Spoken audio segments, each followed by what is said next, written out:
Now I've got that feeling once again. I can't explain, you would not understand. This is not how I am. I have become comfortably numb.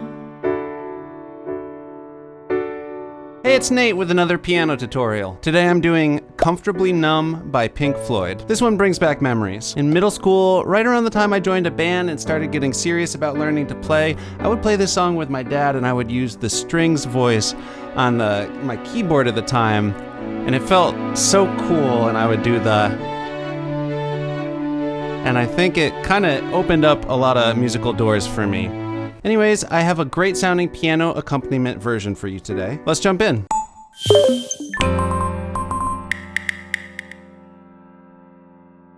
Okay, so first off, I recommend you get the chords and lyrics chart. There's a link down in the description. That'll help you follow along and see where the chords line up with the lyrics. Let's start out with the intro. Here's the chords for that. It's just 2 measures of B minor. So here's that B minor. We've got a B, a D, and an F sharp. This is middle C here for reference. And then I've got my left-hand thumb down an octave lower on a single B bass note.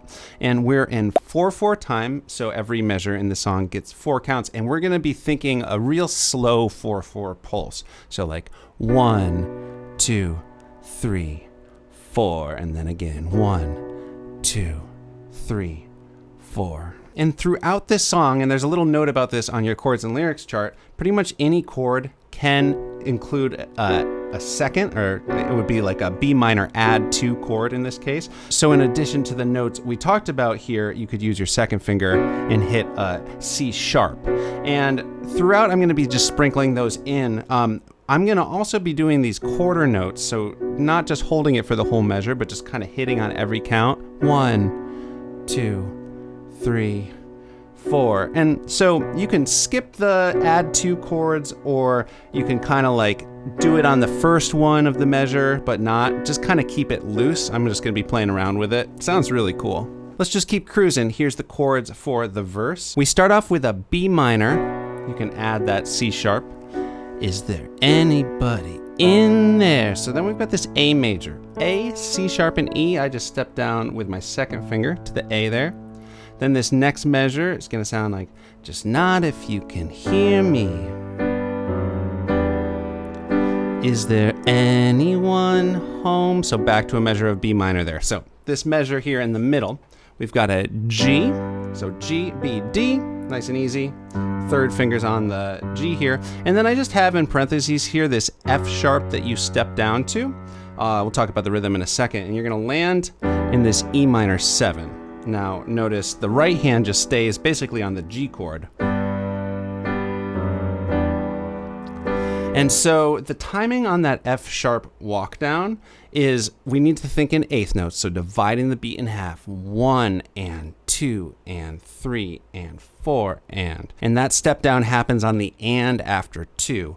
1, 2, and, so kind of in between the right hand hits there. 1, 2, and 3, 4. Is there anyone home? Sounds really good. And as I said, you can add a lot of those add 2 chords. I'm definitely going to be doing it on the A's. Is there anybody in there? So second finger would hit a B there. You can do it on the G's as well. Add some nice color there on the A with the second finger. Not with the E minor 7. That's kind of a different beast here. But then definitely it sounds really cool and tense on the B minors.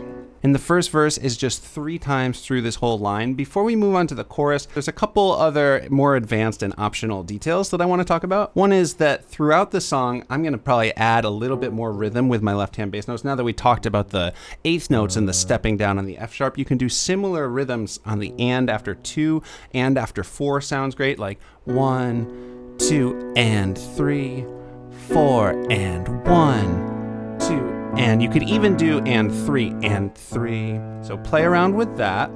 Also, there's in the first verse, it doesn't happen in the second verse, but in the first verse, there's this really cool glidey, delay guitar stuff that does this kind of like, is there anybody in there?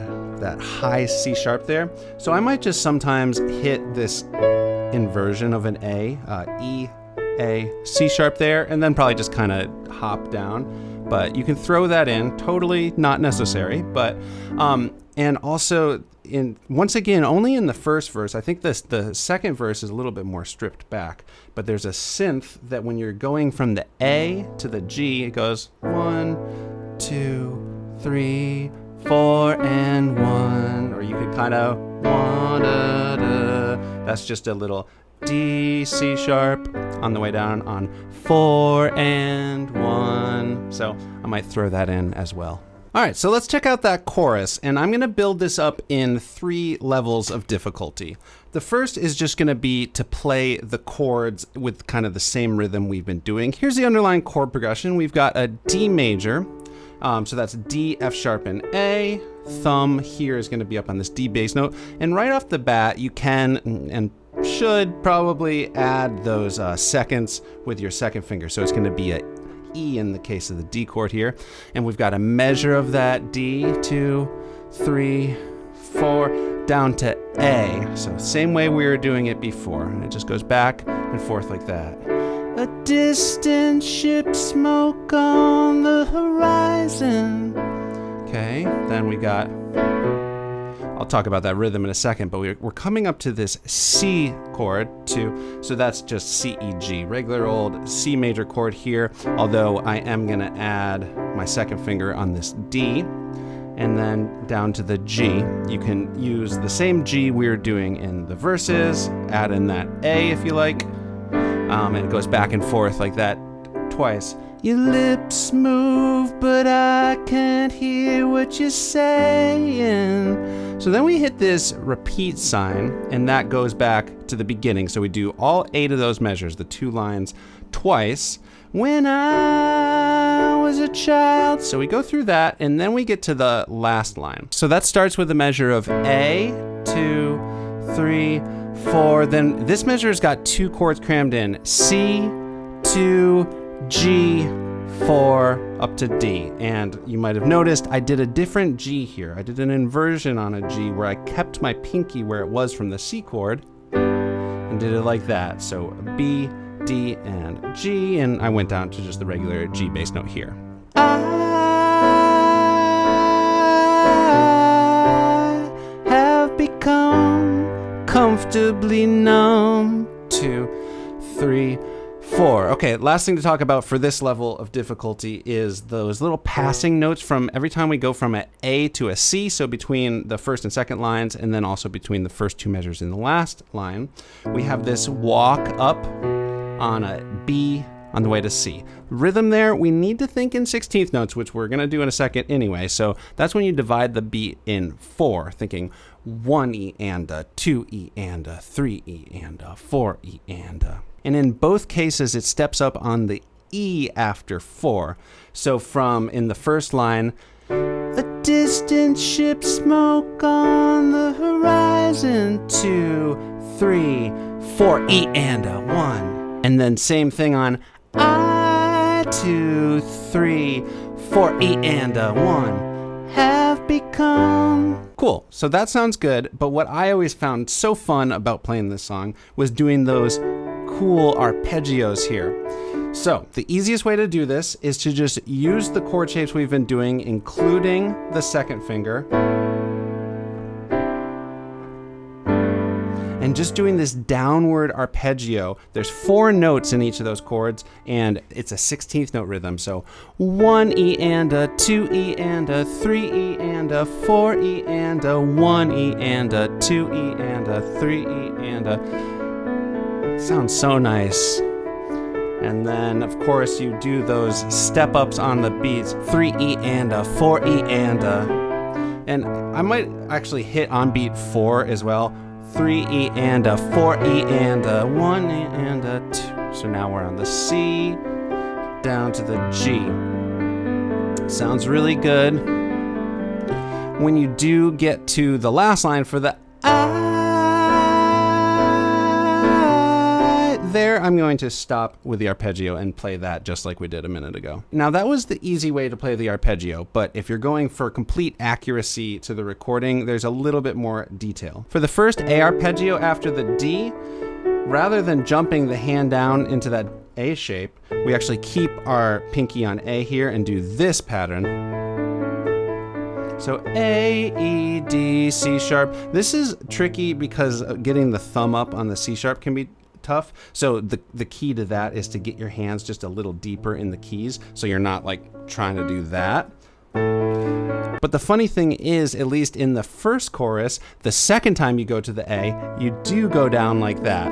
And then in the second chorus, the chorus just starts with going down. So it feels a little random. Both this and this sound good, and they kind of use them interchangeably. So if you don't want to think about it too much, you can just use the one we were talking about. A very similar thing happens with the C, and rather than jumping down to that, what they play is this. That one's a little easier because your thumb's not on a black key, so that's keeping the pinky on G and doing G, D, C, B.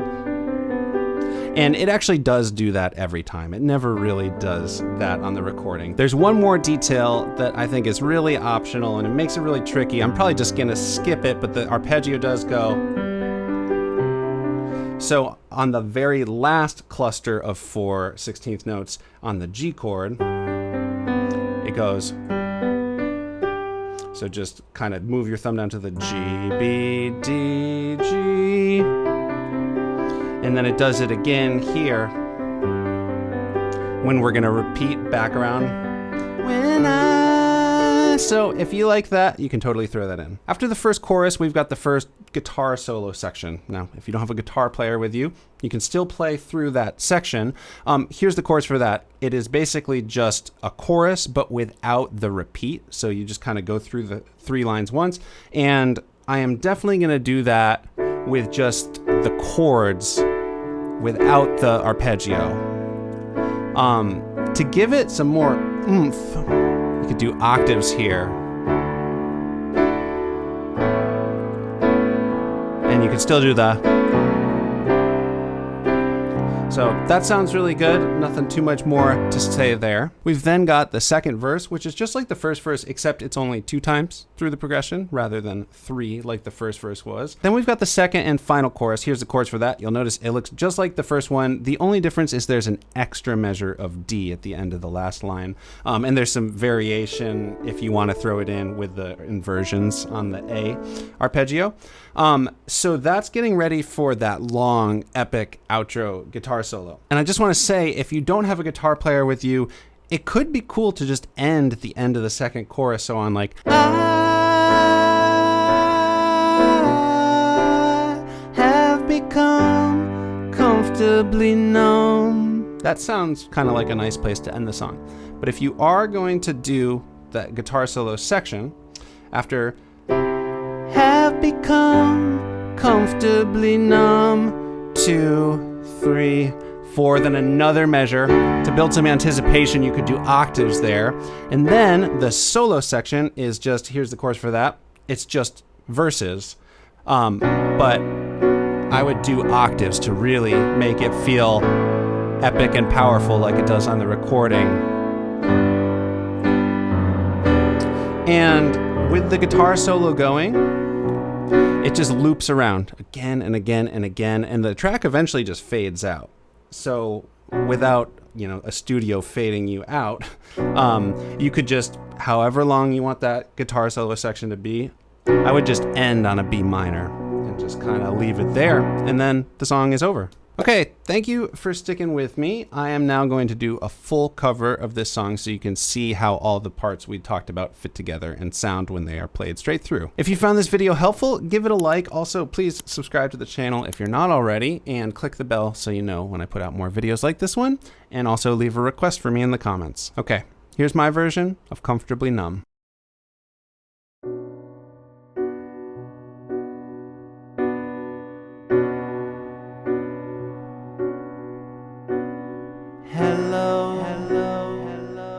Is there anybody in there?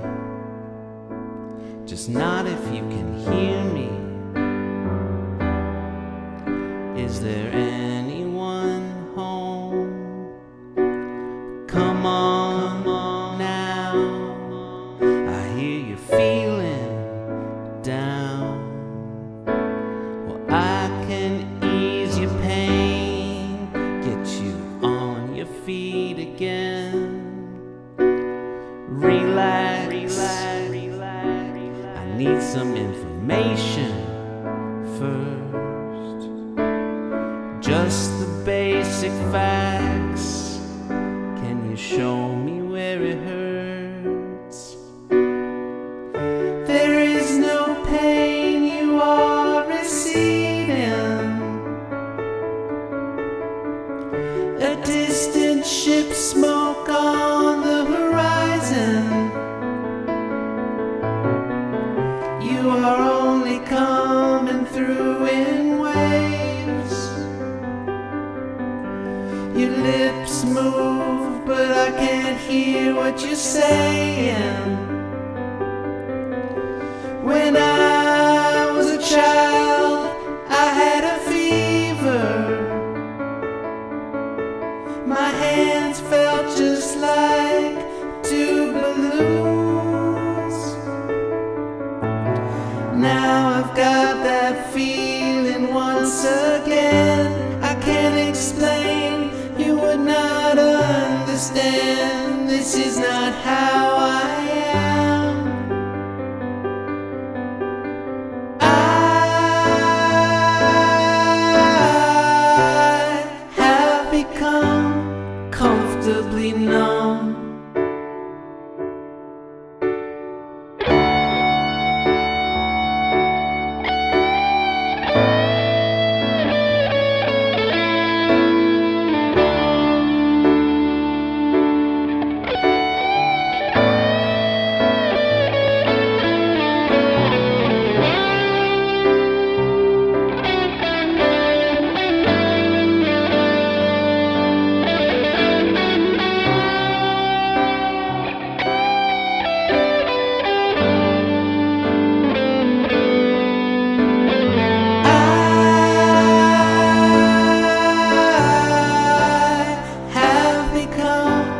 Comfortably numb. Okay, it's just a little pinprick. There'll be no more but you may feel a little sick. Can you stand up? I do believe it's working good. That'll keep you going through the show. Come on, it's time to go. There is no pain you are receiving. A distant ship, smoke on the horizon. You are only coming through in waves. Your lips move, but I can't hear what you're saying. When I was a child, I caught a fleeting glimpse out of the corner of my eye. I turned to look, but it was gone. I cannot put my finger on it now. The child is grown, the dream is gone.